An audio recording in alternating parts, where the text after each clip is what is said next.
Welcome back to my channel. అందరూ ఎలా ఉన్నారు?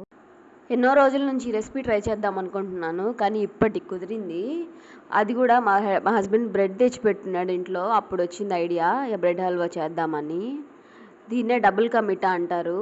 ఇలా బ్రెడ్ స్లైసెస్ అన్నీ తీసుకొని చిన్న చిన్న పీసెస్గా కట్ చేసి పెట్టుకోవాలి. కట్ చేసుకున్న తర్వాత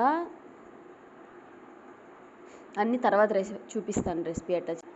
వీడియోలోకి వెళ్ళిపోయే ముందు వీడియో లైక్ చేసేయండి. ఇలా బ్రెడ్ అన్ని పీసెస్గా కట్ చేసి పెట్టుకొని కడాయి పెట్టుకొని ఆయిల్ వేసుకొని ఇలా బ్రెడ్ పీసెస్ అన్నీ ఫ్రై చేసుకోవాలి బాగా ఆయిల్లో.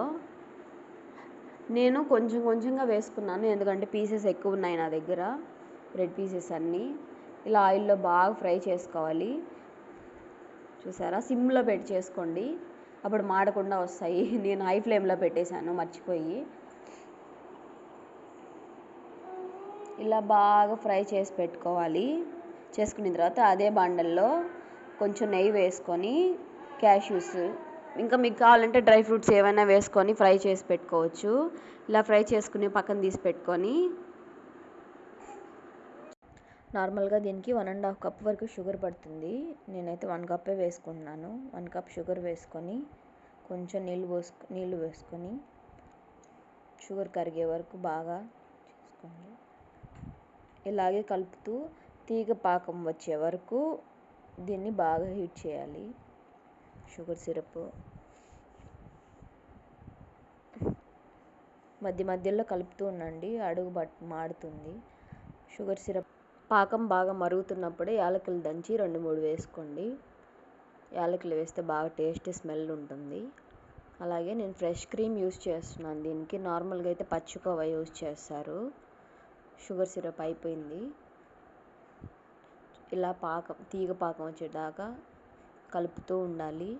అయిపోయిన తర్వాత ఫ్రై చేసి పెట్టుకున్న బ్రెడ్ పీసెస్ అన్నీ వేసి బాగా మిక్స్ చేయాలి.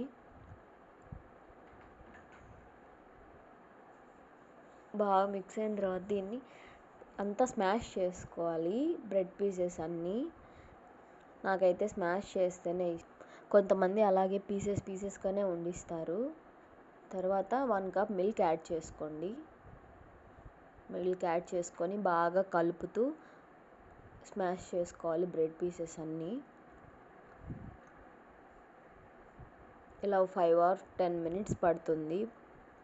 సిమ్లోనే ఉంచుకోండి ఫ్లేమ్. చూసారా, బాగా స్మాష్ అయిపోయింది. తర్వాత ఇలా మెత్తగా స్మాష్ అయిపోయిన తర్వాత క్రీమ్ యాడ్ చేసుకోవాలి. యాడ్ చేసుకొని బాగా కలుపుకోవాలి. ఒక 2 minutes బాగా మిక్స్ చేసుకొని నెయ్యిలో ఫ్రై చేసి పెట్టుకున్న క్యాష్యూస్, డ్రై ఫ్రూట్స్ అన్నీ వేసి బాగా మిక్స్ చేయాలి. అంతే, డబుల్ కా మిఠా రెడీ. వీడియో కనుక నచ్చినట్టయితే లైక్ చేయండి, షేర్ చేయండి, సబ్స్క్రైబ్ చేసుకోవడం మాత్రం మర్చిపోకండి.